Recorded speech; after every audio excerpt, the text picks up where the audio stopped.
Our top story, recovery efforts continue for the worker who fell in the Ogeechee River Monday. WSAV's Eden Hodges is on the scene learning more about the efforts. For 58 hours and counting, Bryan County first responders have been tag teaming this search using all the resources they have available to them. And even today, community members coming out to volunteer their time to help. With eyes in the sky, eyes on the water, and eyes under the surface of the Ogeechee, the search continues for the man who fell Monday while painting the underside of the Highway 17 bridge. We're very hopeful that we can find this gentleman and bring him home to his family, but there is that possibility that we may not ever. It's just one of those things, unfortunately. Bryan County Sheriff Mark Crow tells me they've been pulling patrol, investigators, and other units off of their usual posts for the search. We can afford to pull them off of what they're doing and bring them out here.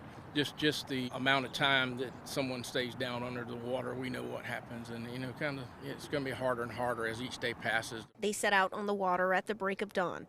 Throughout the day, others from the community came out to help. It could be you, it could be somebody you love in the water also. So doing it actually makes you feel good as a person.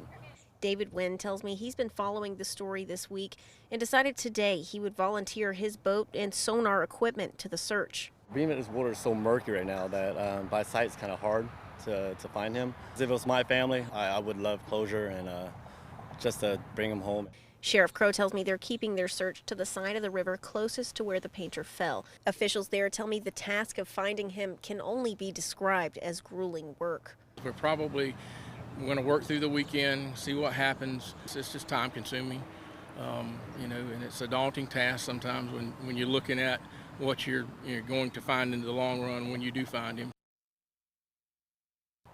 The Bryan County Sheriff's Office has already brought in their boats for the day, but they tell me they're sending out a diving team to check out just one spot that they think needs a little bit of an extra look. The sheriff here tells me he's working on a plan to bring cadaver dogs into their search next week.